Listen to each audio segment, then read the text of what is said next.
So, hello everybody, and welcome to today's episode of the podcast. I'm honored to welcome John Lockley. John is a fully initiated and ordained Sangoma or African shaman in both the Xhosa and Swazi traditions of South Africa. He is author of The Leopard Warrior, a book which I absolutely love. I read it a number of years ago, and the audio teachings, The Leopard Way. John's path as a Sangoma began when he was foreseen in a dream by his teacher, a senior Xhosa Sangoma from the same tribe as Nelson Mandela. His apprenticeship lasted 10 years, and following his initiation, he was given the Xhosa name Ucingolweendaba. Is that how you say it, John? Ucingolweendaba. Beautiful. So this means the messenger or bridge between cultures. In recognition of his journey, he was awarded the title Ligqira Linkulu. Is that it, John? You know better than me. Linkulu. Beautiful. Meaning senior Sangoma, one of the first white men in recent times in the Xhosa nation after Apartheid to receive this honour. Over the past 17 years, John has pioneered a bridge between modern psychology and traditional African healing, leading retreats worldwide on Ubuntu and the way of the leopard. His passion is helping people reconnect with their ancestors and the earth through practices such as dream work, tracking in the Kalahari Desert, and indigenous African medicine. Alongside this, John is also a long-time Zen meditation practitioner, having taken Buddhist precepts in 1992 with Zen master Subong from South Korea. He holds an honours degree in clinical psychology and offers private divination and healing sessions as well as group ceremonies. At the heart of John's work is helping people overcome spiritual poverty by connecting to their soul, their ancestors, and the natural world. Also, in April 2025 this year, John was honoured by Xhosa elders as an elder Sangoma medicine man, celebrating nearly 3 decades of service and teaching across the world.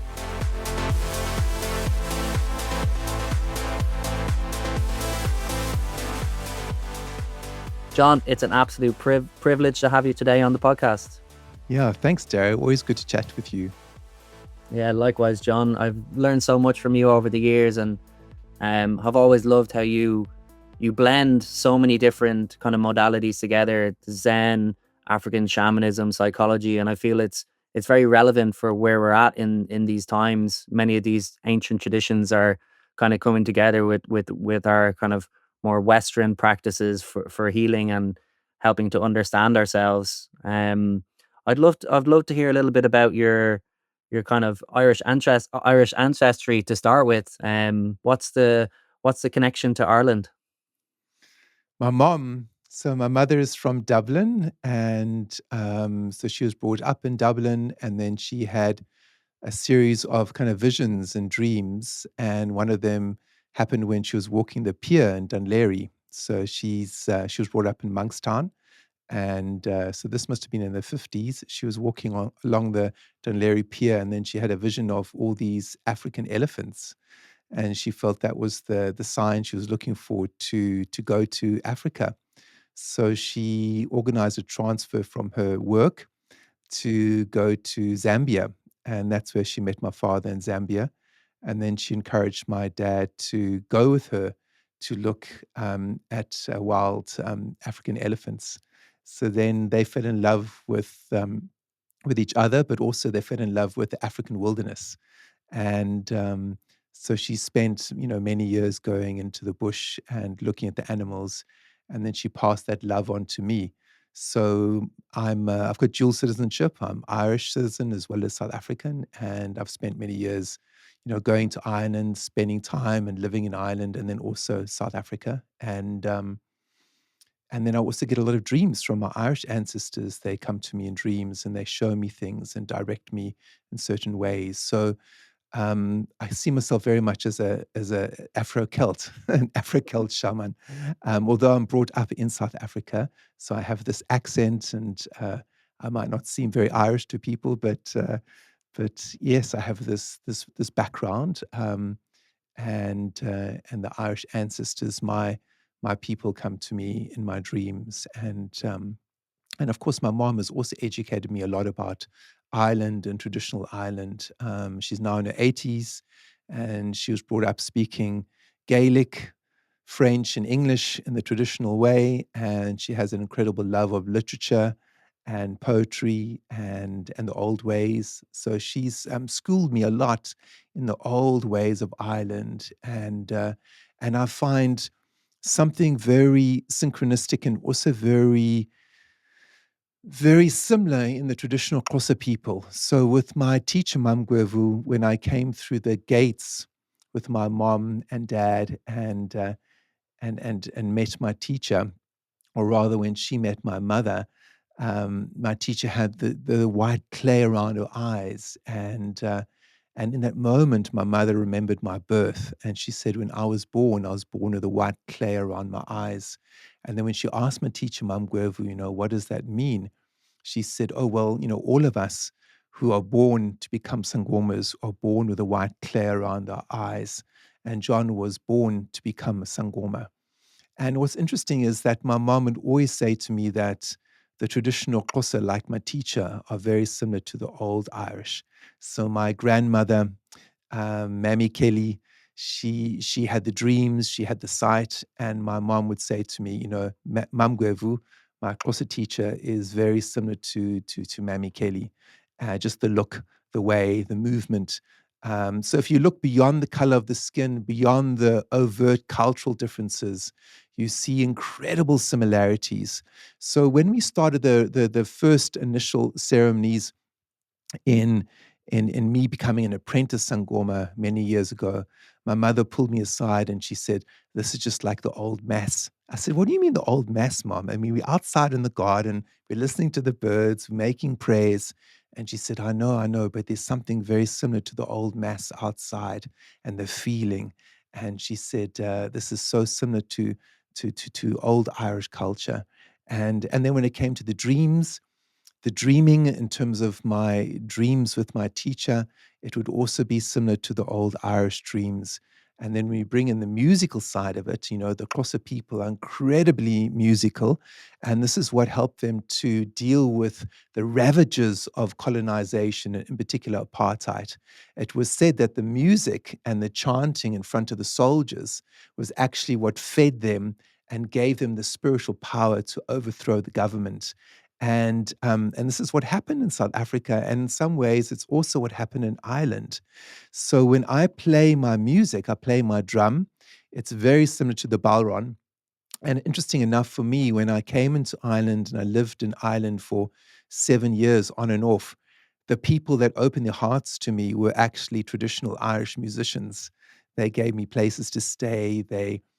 They just nurtured me spiritually. So I found a place with the musical people in Ireland, and it's the last point I'll make about it is that the word Sangoma is a Xhosa and mostly also a Zulu word, and it means people of the song, people of the chant. Because when we chant and sing, we connect to the spirit world and we help people connect to the spirit world.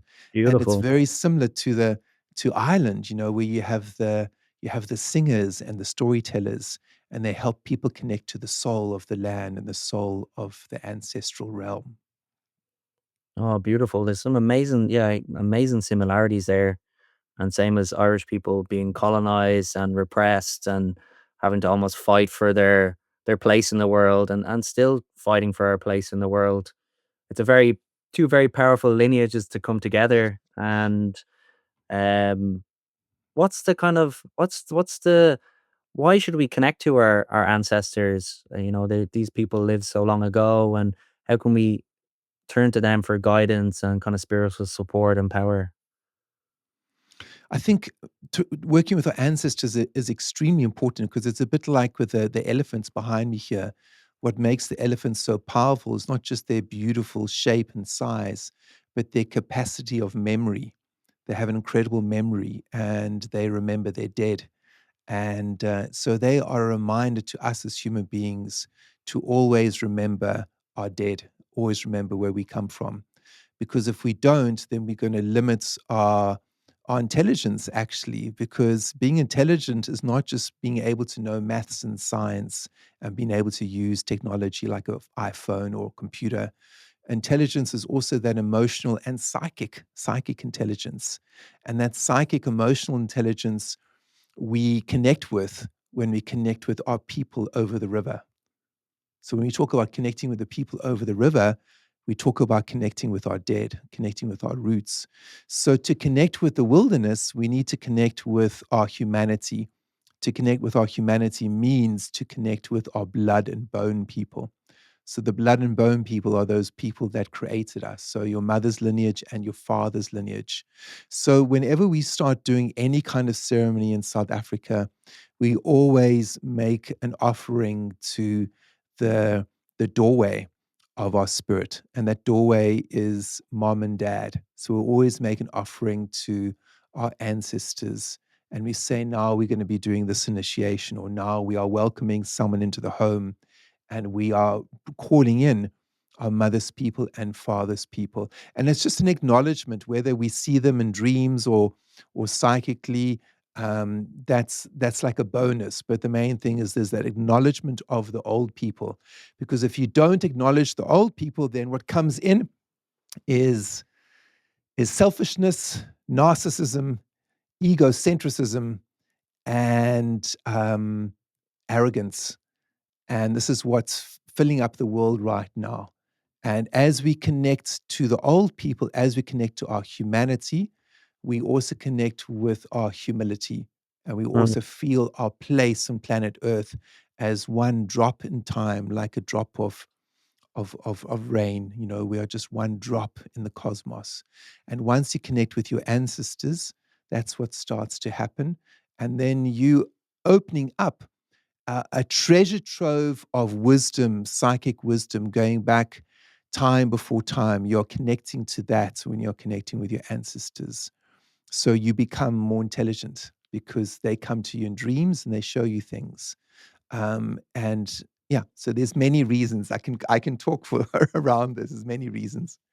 No, beautiful, John. I think there's a big talk in a lot of kind of modern psychology as well at the moment around ancestral trauma in our lineages, but there's also great power, isn't there, and gifts that come true.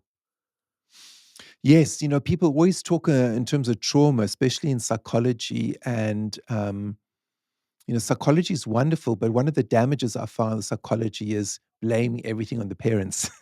And that was the way I was educated in psychology. I remember it was so funny because I finished my psychology training at the same time I started my Sangoma apprenticeship. And in the psychology training, it's, looking at the illnesses and problems and neuroses that we have, and we're blaming the parents.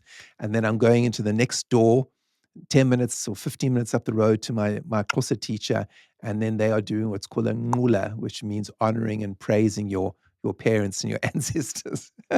So it almost seems like there's something at odds here. But obviously there's wonderful things that psychology can teach us in terms of harmonizing the emotional body. But in terms of old culture, like old shamanic cultures, it's very important for us to honor our ancestors, but not when we are honoring our ancestors, we are not honoring bad behavior and the deeds of our ancestors. What we are honoring really is we call it the kanya in Xhosa. Kanya means the shining.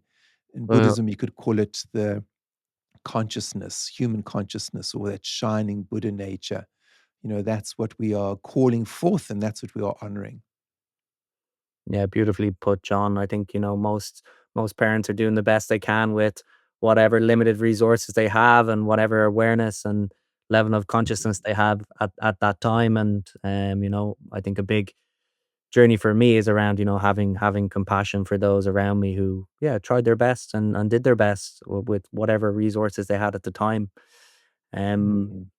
yeah, so I love this idea of ancestors and also the dreams. I think a lot of indigenous and shamanic cultures talk about dream time and working with the dreams. I'd love for you to share a little bit about why is kind of connecting to our dreams important for our well-being and for our kind of spiritual development. Yeah, dreaming is very important because it's again part of that muscle that we have as human beings of connecting to the timeless world. And it's like it's a faculty we all have. And if we don't use it, then it atrophies. And I won't say it dies, but it becomes very reduced. So nowadays we are having a crisis in the world because a lot of people are forgetting their dreams. So for me, that's like the canary in the mine. When the canary stops singing, then you know there's poison gases in the mine. And nowadays, when people are not remembering their dreams, it's a sign they're not connecting to their human consciousness enough. Because when you're connecting with your dreams, you're also connecting to your soul. You are connecting to, we say, your umoya in Xhosa and Zulu. Umoya means the wind inside of you.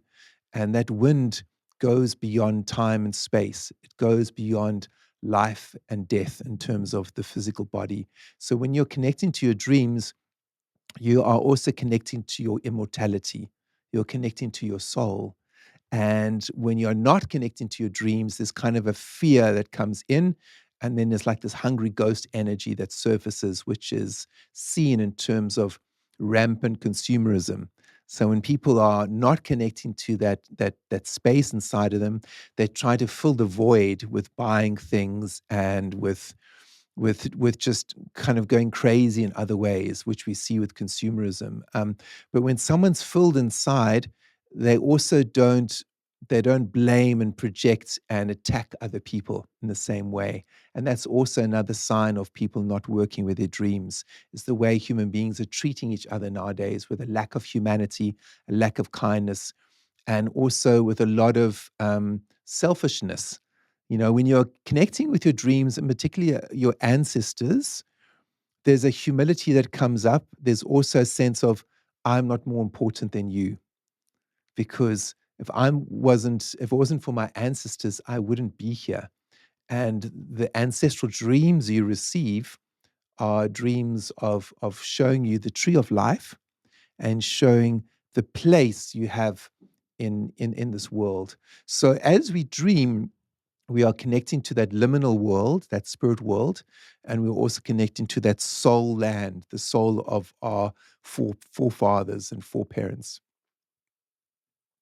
Wow, yeah, beautifully put. I love, a lot of the work I think of Carl Jung in the last few years has really come to the surface as well for people. He talks a lot about active imagination and dream works and dream work kind of insights into the soul, the symbols of the soul, almost so to speak. One thing that really kind of struck me about your reading your book a number of years ago, was you had some amazing kind of stories about how things kind of developed for you in your life. I'd love to hear about this kind of dream that your teacher had, that kind of shaped your beginning of your Sangoma journey. Yes. So before I met her, I was apprentice in possibly becoming a Zen monk in South Korea, and it was apartheid then, and I think Nelson Mandela had just been released, and I had this very strong calling, so I thought maybe I was being called to become a monk, a Zen monk in South Korea. So I went over there and I explored that, and then a moment came with the retreat that I was on where I felt I needed to go back to South Africa, and I needed to explore this calling I have. I wasn't sure if it meant me becoming a Sangoma, although it was very clear from my dreams that there was very strong Sangoma or African energy in it. And I remember going back to South Africa, voting for Mandela, going back to university to study psychology. And then I was in the township at the time. The townships are those places that were relegated to black people during apartheid, but now they're on the outskirts of the town, and we still have them all around South Africa. And it's just more like an informal settlement, and it's a cheaper place for people to live. But now they're getting quite developed. But anyway, so I'm just explaining about township. So I went to in my psychology department, we had a lovely Xhosa guy who was a translator. So I said to him, please, can you organize a session with me with a Sangoma that you find is reputable and good? And he said to me, yes. He said, his son had been sick recently, and he'd taken his son to a Sangoma lady who was very helpful and helped heal his son. And he said she always speaks the truth when she does her divinations. So so I said, can you make an appointment to see her? And he was like, yes, yes, definitely.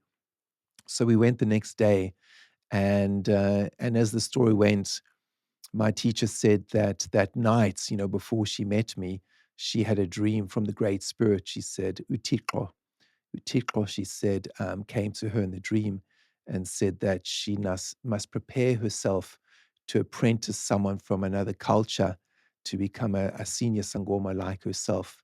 And she said, and then just before the dream ended, she said, then the words came again, you need to be ready. This person does not come from the same culture as you. You must be ready for this. And you're going to train them to a senior level like yourself. And there was this white in the dream. It was this pure white, she said. And then she said, oh, she woke up in the dream, was very, very strong. And then the next day, I came to her place, and I still remember it to this day. We arrived at her home, and she was sweeping in the front yard, sweeping away, and she seemed quite stern, actually, and quite strong. And my friend called out to her in a traditional way with a greeting that was very respectful. And she just looked up at him and she knew him. And she just said, Jikelele, which means go to the back to the divination room. So we went to the back. And already at that moment, she already saw me and she already knew this tall white guy was the one that she had to apprentice. But she sat down and she said a few words in terms of the divination, the cost and how we needed to be and how she could help us. And then we all agreed about her the way she described the divination. We all said that's fine, we'll go for it. And then we put the money underneath the mat, the reed mat in front of us. And then she closed her eyes and then she started praying, and then she went into trance, and then she just spoke really, really quickly in Xhosa. And she just spoke about the last 7 years of my life in a lot of detail, actually. It was quite shocking.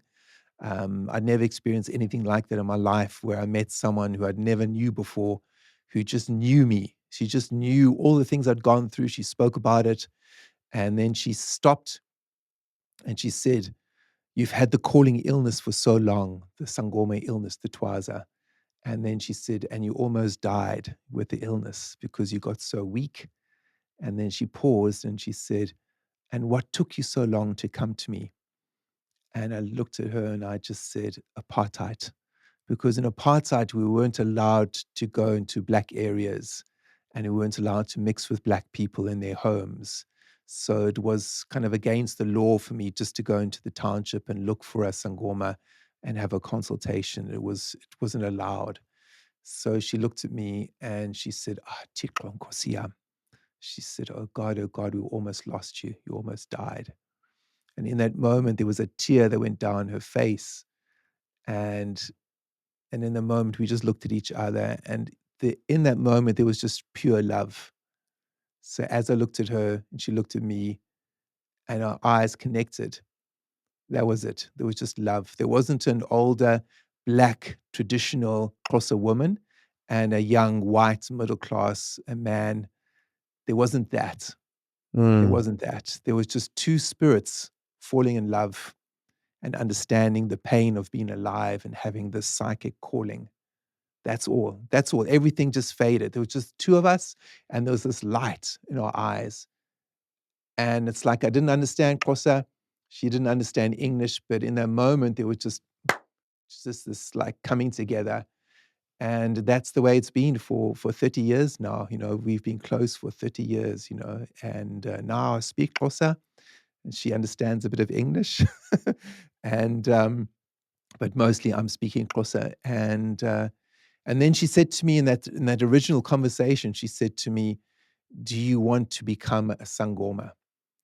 And I said to her, "What does it mean to be a Sangoma?" Because I was brought up in traditional, in South Africa during apartheid, and we were taught that traditional healers, Sangomas, were witch doctors Mm. and that they practiced black magic and things like that. And I never believed any of that speech because I knew it was laced with apartheid ideology, and there was a lot of negativity with that. So I thought, let me ask her, what is a sangoma? So I said, what is a sangoma, Mama? And she said, a sangoma is someone that connects to the ancestors in the ancestral realm and allows the ancestors to move through them. and heals people in all different ways. And then of course she said, once you accept the calling, you'll stop being so sick, because in that moment I was also still dealing with a lot of illness. I was very sick in some ways. I was very weak. So I thought, well, that sounds wonderful. So I said to her, I accept the calling and I accept you being my teacher. She said, wonderful. She said, come tomorrow and I'll give you your first white beads. It'll be a sign that you are my apprentice. And I said, okay, Diavuma, which means I agree. So then the next day I went to her house, and the adventure continued. A lot of things started happening. Wow, beautiful, John. Quite a like almost a destined fate meeting, almost so to speak. And you had so much trust. How did you feel that this was the path, this was the way for you? There was a lot of trust, but there was also a lot of fear, to be honest with you, because African culture, traditional culture, is very, very different from Western culture. And one of the things, there's a lot of things I could feel intuitively because I'm South African, brought up in South Africa, with a lot of traditional people around me. Um, but there was still a lot of things that were not explained to me that I didn't know. So that was what happened. As the years went by, I got to learn and I got to see, and the dreams helped a lot, because what would happen is that I would dream the medicine, and the ancestors who come to me, Xhosa ancestors, would show me things, and then I'd go to my teacher and I'd sit down with an interpreter who was helping me. A friend would come, someone would come and help me, and then she would say, "Yes, it's correct what you're dreaming, because you are a Sangoma, and the ancestors are showing you the medicines, and they're showing you this, they're showing you that."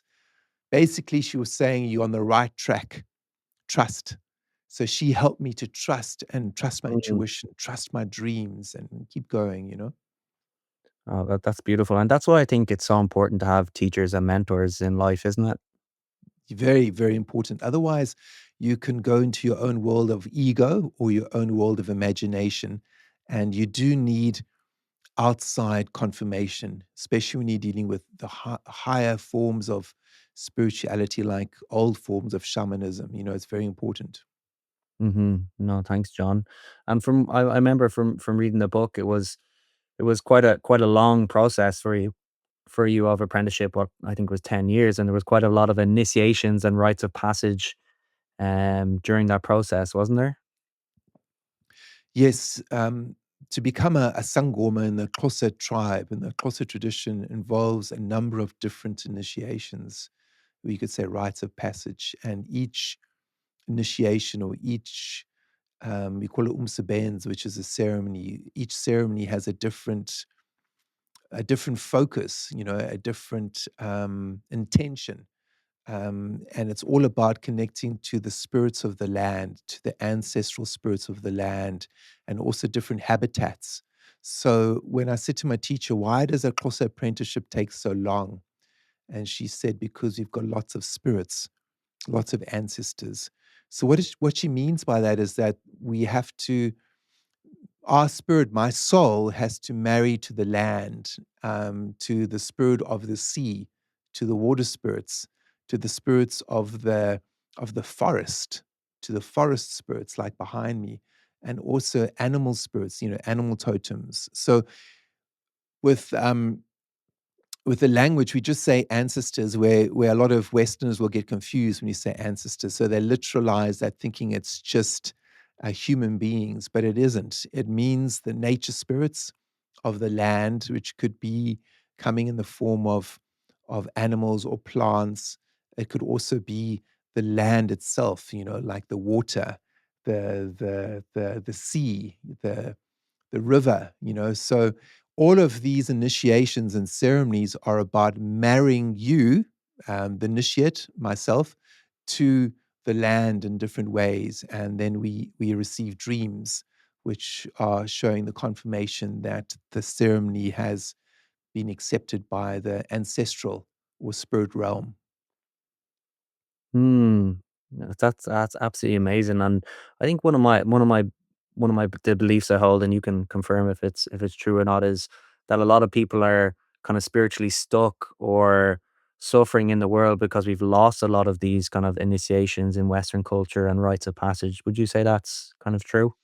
Yes, yes, yeah, for sure. That is the case, and I think, but what people have lost, um, most of all, and that's how the journey starts in terms of losing, and that's the connection with their own ancestors, with their family, and then also losing that connection with their dreaming, not taking their dreams seriously, not listening to their dreams, Mm, and then that's how it becomes like one drop, one drop, one drop, and then until suddenly you have a whole culture of initiations that have been forgotten because people are not taking them seriously. They're not taking their dreams seriously.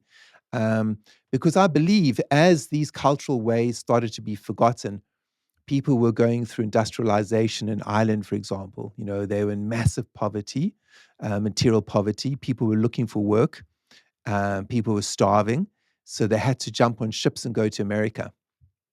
So to go through initiation, say, oh, Jesus, you should be going through initiation to become a man. And be like, I need to feed the family. You know, everyone's starving. I have to go to America on the ship, you know? And this is what happened in Ireland. This is what yeah. happened. This is real.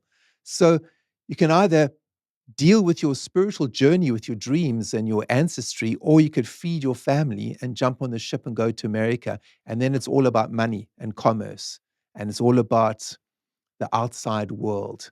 So this is how the world has got out of balance because people had to deal with their material needs of poverty and food, and they didn't they had to forego their inner life, the inner life in terms of their spirit inside of them. So now a lot of people are middle class in Ireland, and now we need to reclaim this old way that has been forgotten because people are not dealing with poverty in terms of not being able to get enough food or not being able to educate your children or like massive disease.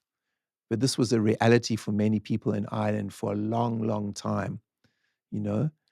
And I remember my mother going back to Galway. She hadn't been in Galway for many, many years.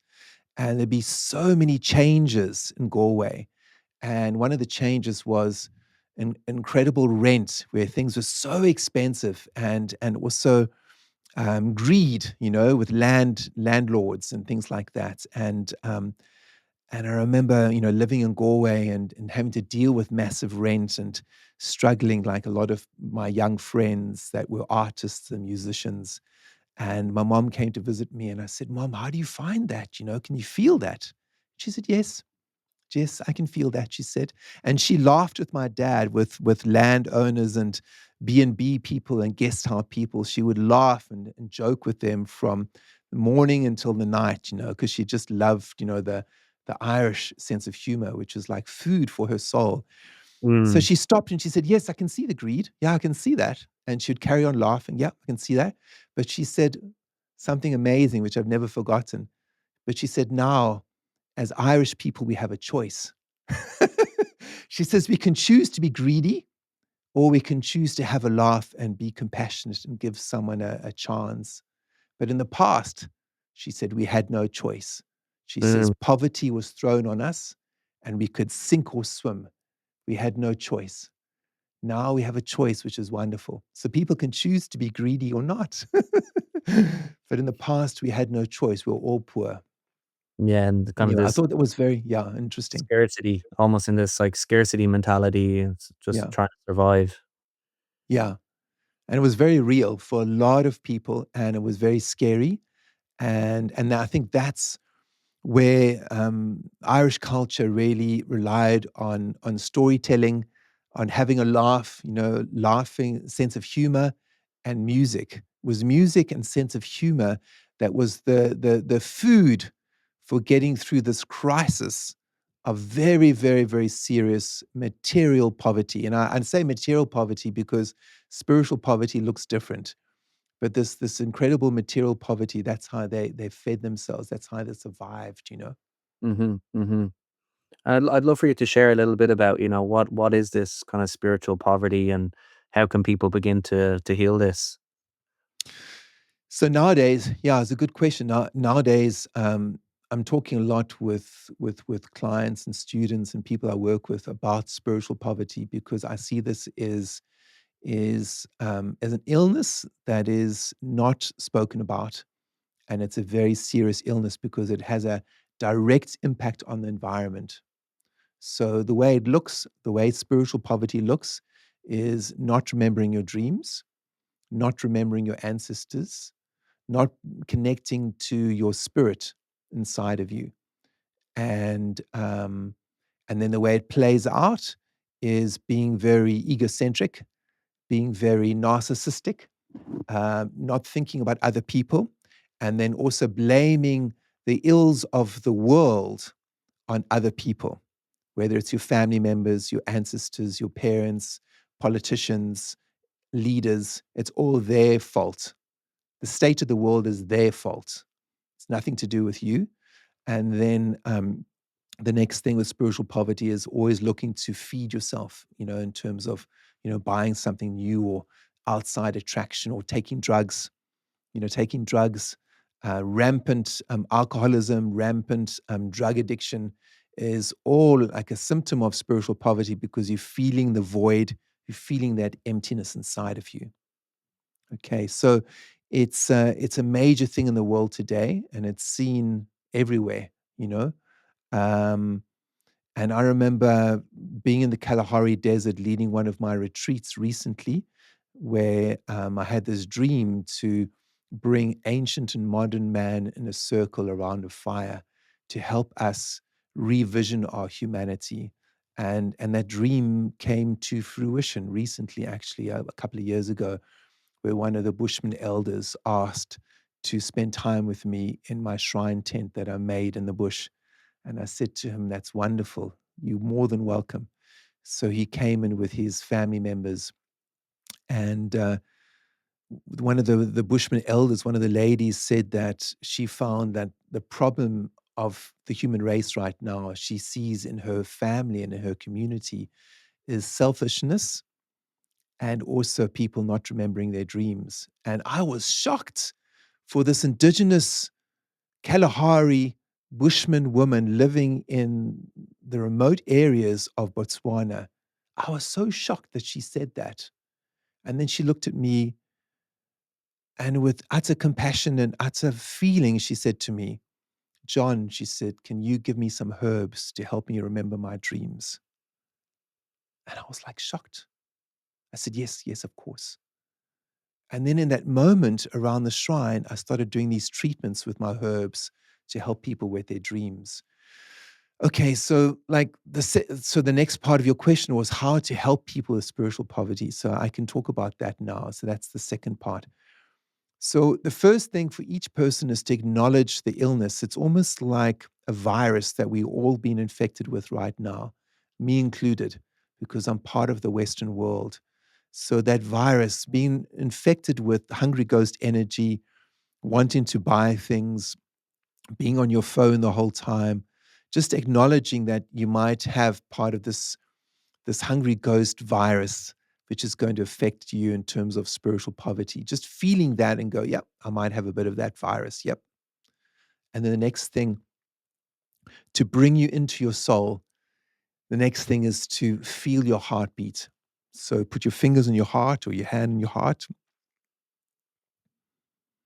Breathe into your heart because it's the engine behind your spirit. So we have two hearts. We have our physical heart, which you feel that pulse. Mm-hmm. Breathe into it. And then there's another door. There's another door inside of you, which is the second heart. And that's the spirit heart or the metaphysical heart. And to enter that, you have to enter through the physical doorway, which is your heartbeat. So to engage with that inner world, to get your soul energy up, one of the ways is to feel your heartbeat. And we do that with the drum. Feel your heartbeat and allow the inner drummer inside of you to start to speak. Just listen to it. So just listening to your heartbeat and feeling it without any preconceived ideas or judgments, that's the start to bring that spiritual energy up.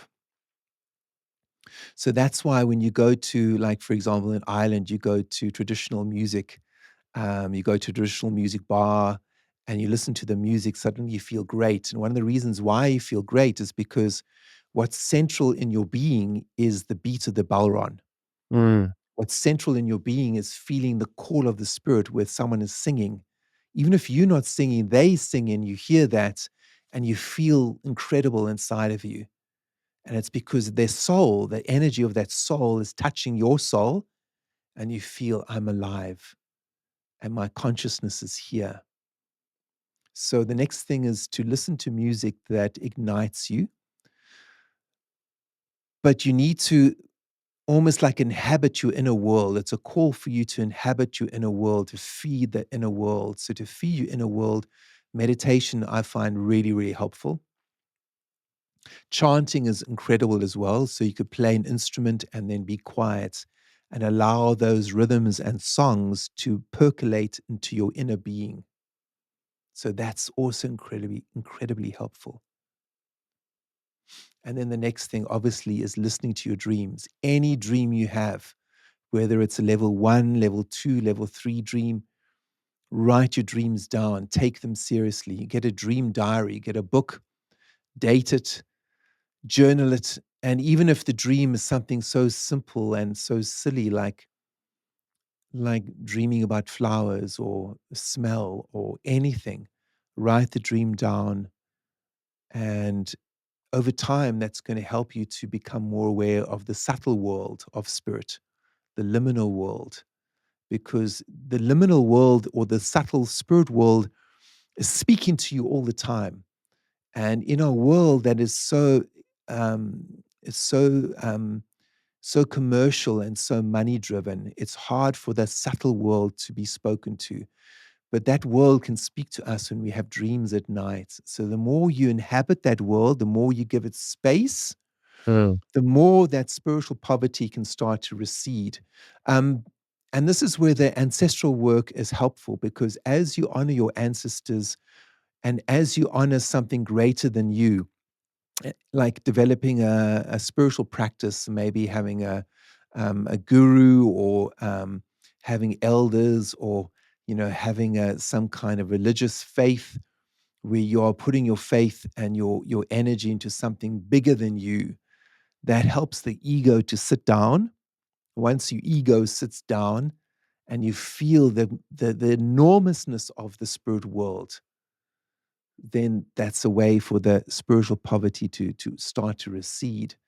But I think it's very important, even when you become a master, like a Zen master, and you've got a great wealth of spirit inside of you, you still have to be humble and be aware of that, the spiritual poverty that can come in, maybe through greed or ego. So this is where we have to, it's very humbling as a human being to always be aware of the enormity of spirit, and also um, the enormity of ego and selfishness. Mm. Absolutely, and I feel like this is why shamanic practices have been so beneficial to me in my life. And there's quite a big resurgence in people connecting to shamanic practices all around the world. There's a beautiful simplicity I find in them. It kind of strips it all back. It's just like you and your chanting, or you and your mantras, or you and your drum, or just sitting in meditation. It's very simple, but I think the world is wired with distraction so that we don't ever find ourselves kind of sitting on the mat or sitting with the drum. But yeah, there are kind of Yeah. great practices there that people can connect to. That's why I love bringing people to the Kalahari Desert and the Okavango Delta, in Botswana. Every year we do these retreats. And I love that because we just sit and watch the animals. We'll just sit and watch like a herd of elephants, like behind me here. And if it takes 20 minutes of just sitting with them, that's what we do. And there's such an incredible like intelligence with the animals that they help us with spiritual poverty. The animals help us. As we watch them and sit with them, they recharge us and they educate us. So the more we learn from nature and the animal world, the more we get educated. And this is the way we can help with ecological disaster, but also with spiritual poverty. They fill us up and they can help the next generation. Mm, no, absolutely. And I think we're living in quite a challenging time for the climate and for animals. How you know us doing our practices and connecting to these old shamanic ways. How can we really stop all these kind of species and plants and animals from going extinct? I think with everything we're talking about, the root of species extinction is hungry ghost energy, is rampant human consumerism. That's the root of it. So as human beings become more soulful, as they stop wanting so much, they live in more of a simple way and a more of a content way. There's going to be less pressure placed on the environment, and then that is the hope for all of us and for other creatures. But as soon as human beings have that incredible voracious hunger for things, Mm, then that's what's putting pressure on the environment, terrible pressure. So I think for each human being, and maybe for the listeners and for you and me, and it's like whenever we want to buy something, we need to think about, like, do we really need that? Is it really important? Um, I just went through this process of having to get a new watch, and all the watches I got, they just didn't fit me. I didn't feel comfortable, so I ended up just getting a secondhand watch online, and I felt very good about that. And the same thing for a computer. I just got a refurbished secondhand computer, and I felt really good. Um, so do we really need new stuff all the time, or can we get something secondhand? Um, so that's one thing, but I think the roots of it is with our spiritual practice. The more you meditate, the more you feel your breath, the more you listen to your dreams. You're going to become more simple. You're going to want less stuff. mm, That's been my experience of being a meditator and traveling around the world. The less stuff you have, the happier you are, the lighter you are. You don't need so many shoes and so many clothes. But to say that to someone, I think is you can't do that either. I wouldn't want to say, "Hey, you don't need so much stuff. What are you doing?" It's not about being a policeman because I yes. don't think that's very attractive. I don't like that energy. It's more about saying to each person, feel your heartbeat, feel your breath, feel your Mm, dreams.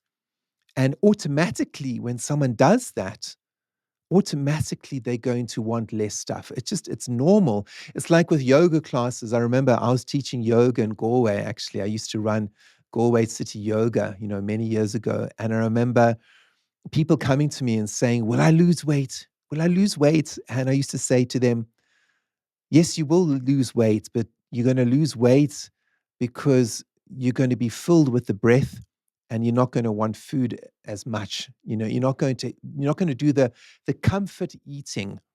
You're not going to do comfort eating in the same way you did before, and that's how you're going to lose weight." And I noticed that with yoga. I noticed that you're doing the postures, you're doing the breath work, and you find that you're eating less in a subtle way because you are inhabiting your body through the stretches and through the breathing. You're inhabiting your inner world so you don't feel like you need, all these comfort foods.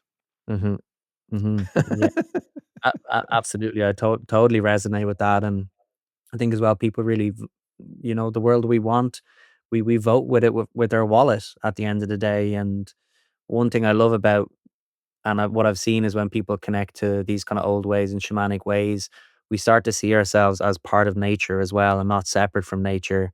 And therefore, we start to treat the natural world with more reverence and respect, rather than seeing it just as something we can take from and see it as a resource. Yeah, and it does come. I think it comes through every human being. I've noticed that with everyone actually. This is a common thing. Doesn't matter if you are a Xhosa person in South Africa, an Irish person in Galway, a Kalahari Bushman Khoisan person. Um, as soon as we're inhabiting our dream life and we have inhabiting that inner world, and we're feeling our breath and we're feeling our intuition and our senses, Mm, we're Hmm. not going to want so much stuff. Really, it's natural, you know.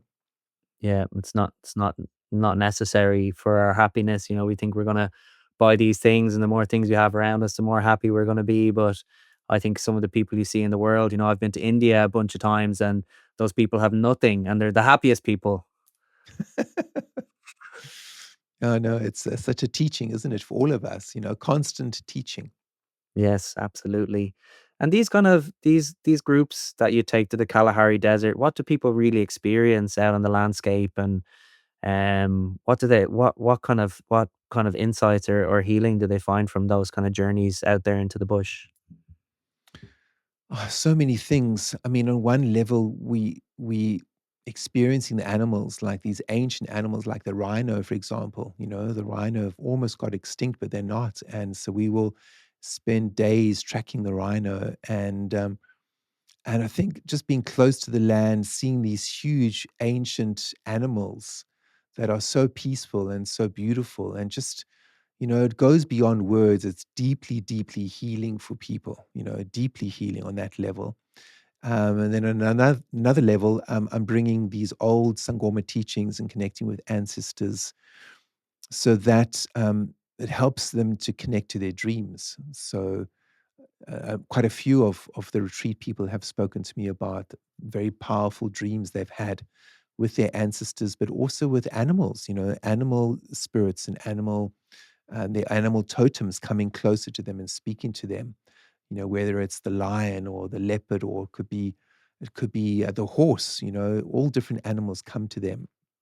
Um, and then I think it's just really engaging with the landscape. The landscape is the big teacher, because in the Kalahari, it's one of the I call it the Garden of Eden, because it's probably one of the oldest places left and one of the wildest places left on planet Earth today.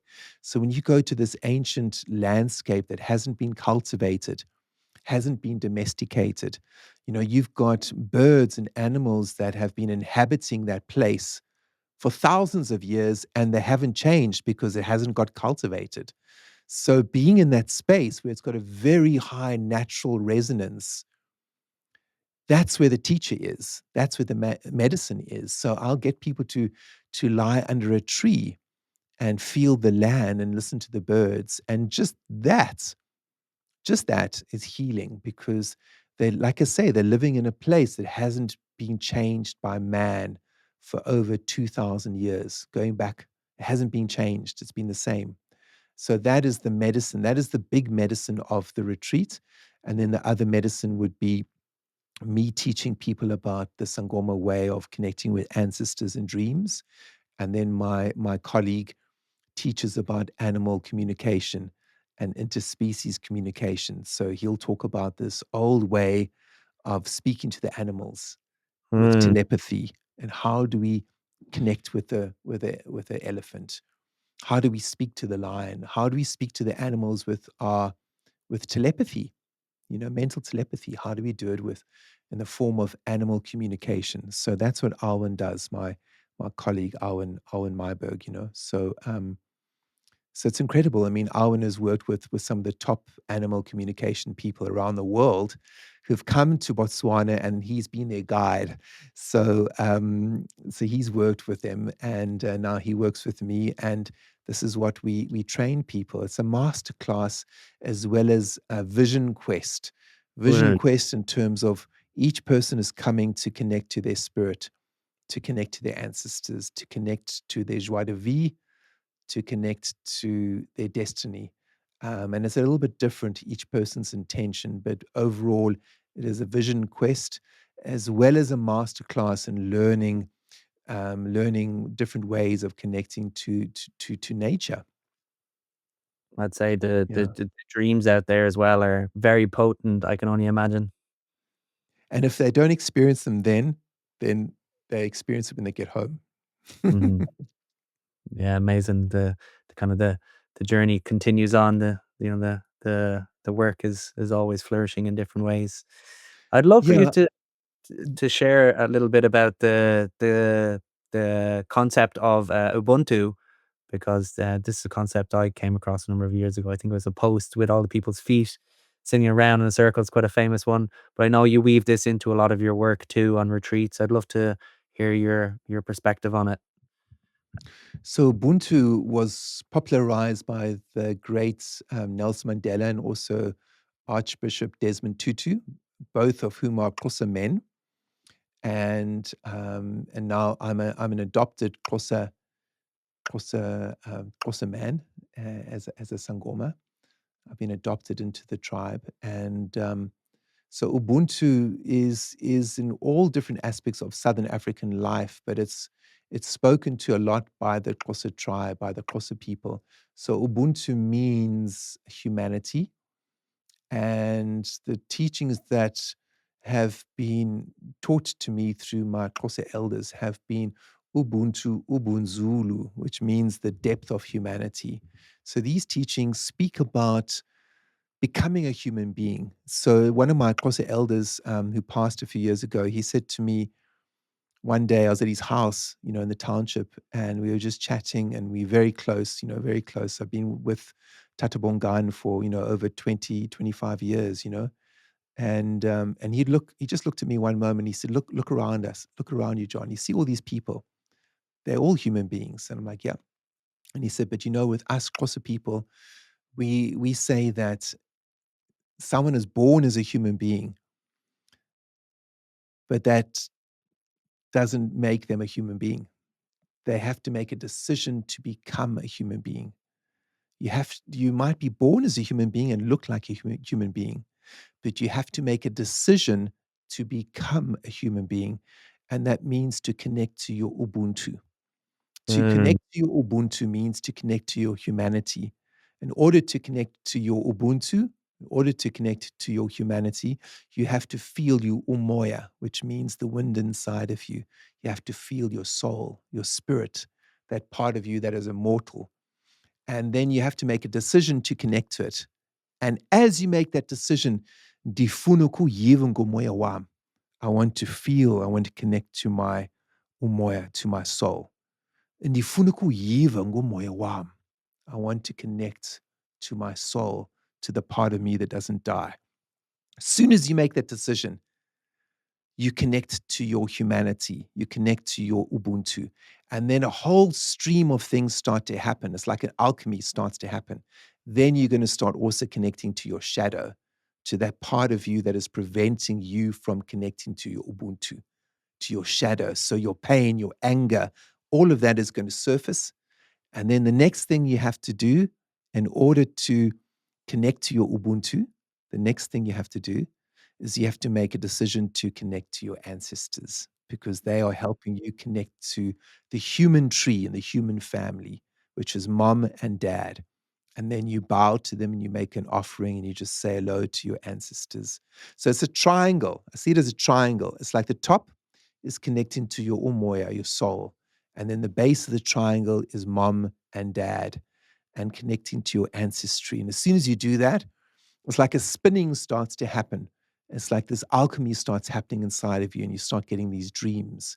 So, this is the essence of male initiation ceremonies in South Africa in terms of boys to men, which is found in the Xhosa tribe. So, they're one of the last remaining tribes in Africa that still does this very comprehensive and very in depth male initiation ceremony. And there's an old saying in Africa, not South Africa, but somewhere else in Africa, and they say where the young men in the village, if they don't go through the male initiation ceremony, they're going to burn the village down. That's an old saying in Africa, maybe 200 years ago, that it's very important for the young men to go through the male initiation ceremony, because if they don't, they have to be careful because they can burn the village down. So my elder Tata Mungan, when he was talking to me about Ubuntu, he also said to me, if people don't remember their dreams, they need to go and see you, a Sangoma or another Sangoma like MaMngwevu, my teacher. And he said the reason is because if people that don't remember their dreams, he says then they are not connected to their Ubuntu. They're not connected to their humanity. So they need to get those dreams back, because if they're not connected to their Ubuntu and their humanity, they're going to threaten the community, because they're going to act in inhumane ways. So they need to dream, they need to connect with their ancestors, because then they're going to be in right relationship with the human race and with their community. So it's saying you have a responsibility to remember your dreams, not just for your creativity and for your own personal growth. You have a responsibility to your community, your family, your children, and the outer community. You have a responsibility to them to remember your dreams, so that you are in right relationship to the tree of life, to the tree of the human race. Wow, So it's quite John. different. It's quite different, isn't it? Yes. But for me, it feels like, humanity's at a bit of a tipping point. There's so many disasters happening around the world, genocides, and I feel like there's like this force of people trying to disconnect us from our humanity. And I think, Ubuntu and these shamanic old ways are really coming up now to give people this kind of power and spiritual force to combat this kind of trajectory that we're almost going in. What are your kind of thoughts on that? Well, as you're talking, one of the things I love in Ireland is the sense of humor and the music, and those two are superpowers. Those two are superpowers in the face of mechanization, in the face of inhumanity. Those two are superpowers. Because if you take yourself too seriously and then your friend makes a joke and you burst out laughing, there you go. With all spiritual practice, you don't want to take it too seriously, because the trickster is very important in shamanism, which means we need to be connected to joking and laughter, because if you take yourself too seriously, then there's going to be a problem. And I always remember of the medieval stories. Medieval history is very important to learn, because remember the king always has the joker next to him. And the jester and the joker is that the joker is the only one that can make fun of the king.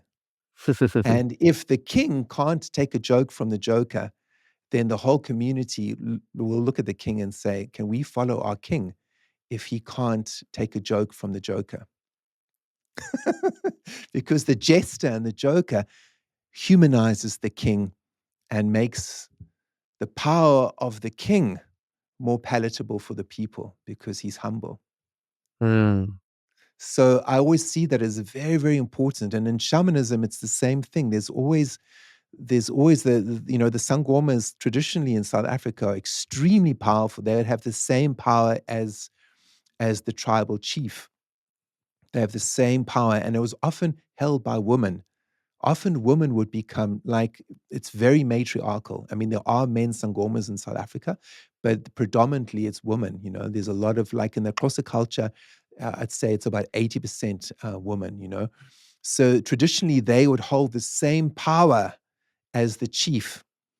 And but an important part of being a Sangoma is sense of humor. And it's a bit like the Zen master. My Zen master in South Korea, he gave us a talk one day, and he looked at all of us and he gave us a Dharma talk. The snow was falling and we were doing very intensive meditation practice. And he gave the Dharma talk, and he looked at us and he said, never trust a spiritual teacher that doesn't make you laugh. great. So laughter is the superpower. So we Yes. can't take ourselves too seriously. We have to work hard, but we have to be ready to laugh at a moment's notice. And that is what is going to break the mold of these totalitarian ways that is creeping in. The laughter, the joking. This is what keeps us in check. Hmm. I think, things will get so absurd that all we can do is just laugh at how ridiculous it's gotten. I know, I know. There's always ways to laugh, and I think the laughter we have to hold on to, hold on to the laughter, the dreams, and playing music. No, That's our absolutely. superpower, not the guns, not how great the next generation of weapons are. I'd much rather people say, we've rediscovered new instruments, new musical instruments that can make you feel your heart, make you feel your spirit. This is what's going to excite me. Mm-hmm. This is what's going to excite me, you know. And Mm, I think Ireland is in a very important place with that because it has the ancestry, it has the history, it has the lineage of music and lots of dreamers. A lot of friends of mine are natural dreamers. A lot of people are natural dreamers that they've inherited, like indigenous people. So let's bring the dreams of music back. Let's bring the dreams of singing and instruments, old instruments. Let's bring them back because these are the weapons of dealing with inhumanity and dealing with the destruction we have in the world. You know, old instruments of music to help us connect with our soul.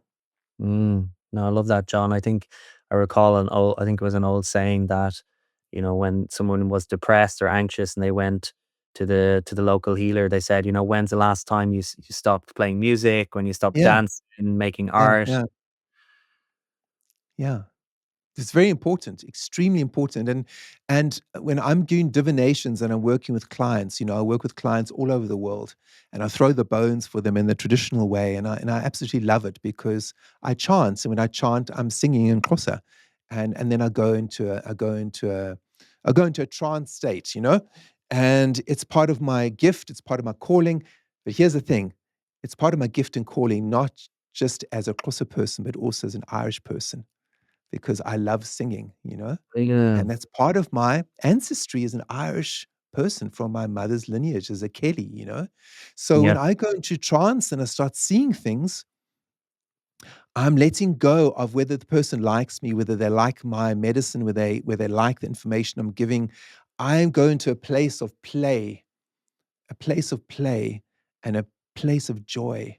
And when I'm in that place, then the medicine's speaking and I get to see things. And often with clients, I see nowadays that I have to say to them, are you playing enough? Where is your joy? Are you spending time with your dreams? Are you spending time playing music? Are you spending time dancing? And they look at me like I'm crazy. And I'm like, your bones are looking good. Your work is good. Your gifts are good. But you need to let go.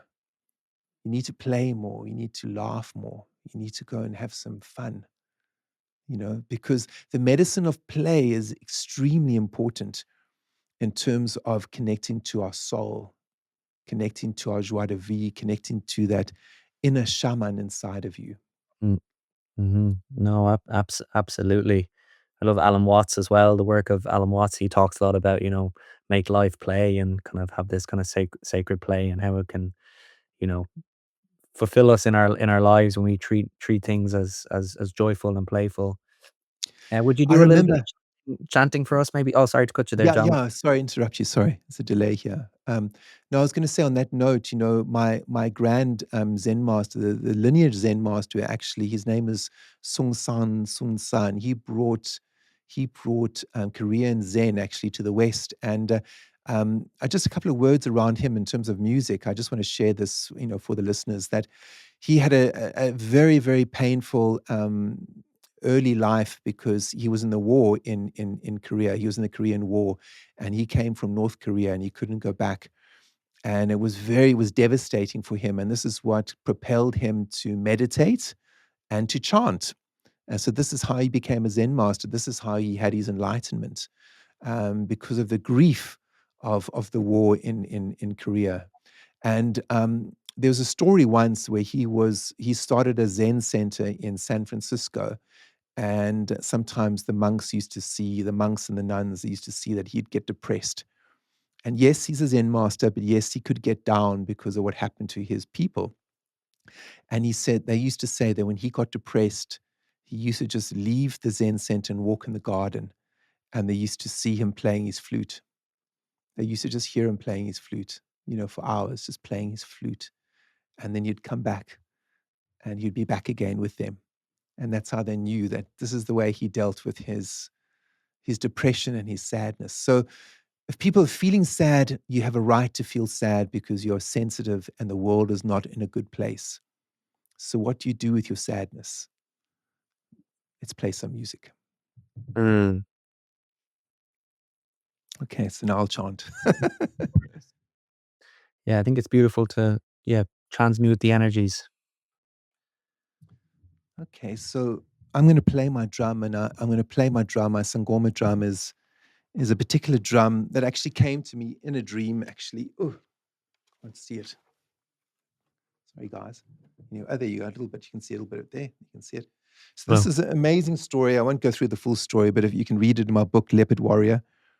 But I literally dreamt about this drum, and I was told where to go and buy it. In South Africa, in Johannesburg. And then when I started playing it, people came in from the street, and they heard me playing the Sangoma rhythm, and they were so amazed. There was a white guy playing the drum because they said in the Zulu language, "Siyiva, isangoma." We hear a sangoma playing. And here's this white guy in the traditional healing shop. They were so shocked, but they stayed. The whole shop was completely packed. I was playing the drum, so this is my drum, and I'd like to dedicate this to the war in Gaza, the war that is affecting so many people. I'd like to dedicate it to those vulnerable people, the women and children who are losing their lives, and all those vulnerable people who are struggling right now. I'm dedicating this song to them. So here we go. And if you are struggling from depression, I dedicate the song to you as well. Whoever you are, I dedicate the song, the power of the song to you. Okay. So as we play the song, it's to help rise up the spirit of Ubuntu, the spirit of humanity, and it's to rise, bring the spirit energy up. So here we go. Yeah, manyangi, manyangi, manyangi, manyangi, manyangi, manyangi, manyangi. Ooh, manyangi, manyangi, manyangi, manyangi. Ooh, manyangi, manyangi. Ooh, manyangi, manyangi. Ooh, vulin le lavazali bambu, vulin le lavazali bambu, vulin le lavazali bambu, vulin le lavazali bambu.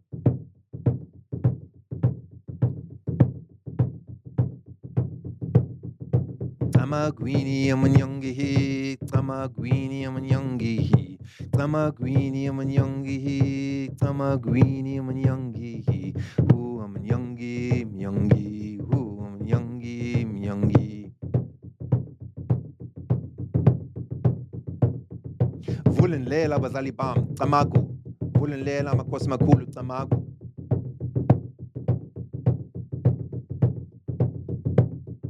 Vulin lela bazali bambo, vulin lela bazali bambo, vulin lela bazali bambo, vulin lela bazali bambo. Oh, I'm a youngie, youngie. Oh, I'm a youngie, youngie. Vulin lela bazali bambo, vulin lela bazali bambo, vulin lela bazali bambo, vulin lela bazali bambo. Oh, I'm a youngie, youngie. Oh, I'm a youngie, youngie. Tamagwini amanyangi, tamagwini abazali bam. Hey, amanyangi, myangi, hey, amanyangi, myangi, hey, amanyangi, myangi, hey, amanyangi, myangi, oh, amanyangi, myangi, oh, amanyangi, myangi, hey, amanyangi, myangi, hey, amanyangi, myangi, hey, amanyangi, myangi, hey, amanyangi, myangi. Hey, youngie, youngie, hey, youngie, youngie. Hey, vulin lela bana badal tamagu, vulin lela nkulu tamagu, vulin lela manyangi tamagu, vulin lela matambo tamagu. Siyangqole sithandaza tamaga makhosi makhulu tamagu. Vulin lela nceda bana kuyiva kakuhle kuhamba kakuhle kuthanda kakuhle tamagu. Siyabulela makhosi makhulu. Hey, hey, hey, hey, hey, hey, hey, hey.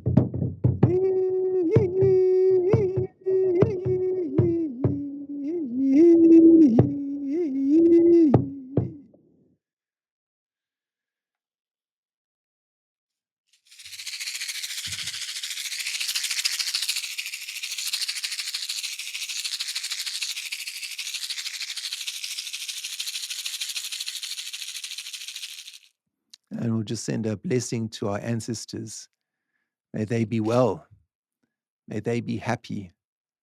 May they be free from suffering in this world and the next. Amaku.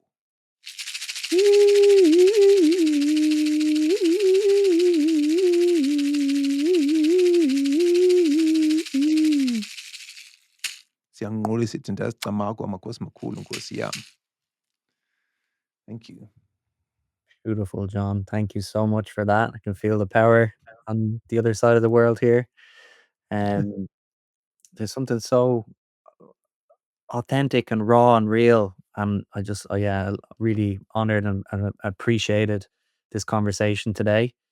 Nearly 30 years, a Sangoma medicine man on this path. What message do you feel most called to share with the world right now? Be kind to yourself. Because the root of all this devastation we're experiencing is there's a lot of people who are not being kind to themselves. So be gentle with yourself, be kind, listen to your dreams, and honor your ancestors. No, beautiful, important, powerful words. And we've talked a lot about a lot of different things in this episode today. And if someone feels really deeply called to reconnect with spirit or ancestors but doesn't know where to start, what are the kind of the first steps you would suggest to them? I think just feel your heartbeat and just feel, that you as a human being come from two people, mom and dad. So just make an offering to the gatekeepers of your humanity, which is your mom and dad, and your lineage. And even before that, just put your hand on your heart and feel your spirit. Feel your spirit. Your spirit is real and your spirit is immortal. It's not just feel that immortality, feel that wind inside of you. You are alive because there's this wind inside of you. Feel it, feel it. Let it speak to you, not your brain. Feel that wind. Let that spirit speak to you. Mm, mm. Thank you, John. And yeah, we're just coming to the end now. And I just want to say, thank you for all the support you've given me over the years. I've gotten so much from your teachings and learning these ancient ways. I just really deeply honor you, the work, the journey you've been on. And yeah, really appreciate the medicine that you carry in these times. So thank you so much.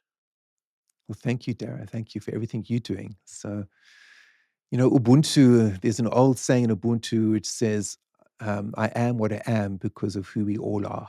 So it talks about the humanity as a circle, not people standing up, but everyone holding hands in a circle. And I really believe that. So, you helping me, we help each other, and then the listeners, we're all holding hands together around the world. And that is the superpower as well in the face of the dehumanizing forces that are coming into the world. We have to remember that we're all equal and we can all hold each other's hands. Thank you. Mm. Thanks for that, John. And hopefully you're going to come to Ireland soon. And I'd love to hear a little bit about, yeah, what's next for you and what work you're putting out there in the world for the listeners. Yes, so if people want to know more about the work I'm doing, or if they want to sign up for my newsletter to stay up to date, you can just find me on my website, which is johnlockley.com. And I'm in the process of working on a European tour actually in November, where I'm going to be doing a 4-day ceremony in Geneva. So I've been invited to Geneva. I'm going to be doing a 4-day ceremony there, and it's going to be kind of around the 21st of November. And then I'm planning to come to Ireland. So I'm going to be going to Ireland to see family and friends, and maybe we'll organize an event together, me and Dara, but I'm not sure. But just stay posted, so you can sign up for my newsletter to stay in touch. And then, of course, next year I do my yearly retreats in the Kalahari and Okavango. It's called Dreams and Tracking in the Kalahari. And there's still places available. So if you would like to come, there are places in February and March next year. And you can find out all the information on my website. Thank you, John. I know for sure I will be on one of those Kalahari retreats at some point. I'll have to take the time and make the space to be out there. It looks absolutely special and spectacular. So John, thanks again for being here, for your presence and your time. I will leave all of the notes and links in the bio for everybody to click on and find out more about John. And if you made it this far, really thanks so much for being a part of the podcast. And do stay in touch, and we'll hopefully get John over to Ireland to run some events. So thank you all for listening. Until next week, Gura Mila Malgut, Slán, and see you soon.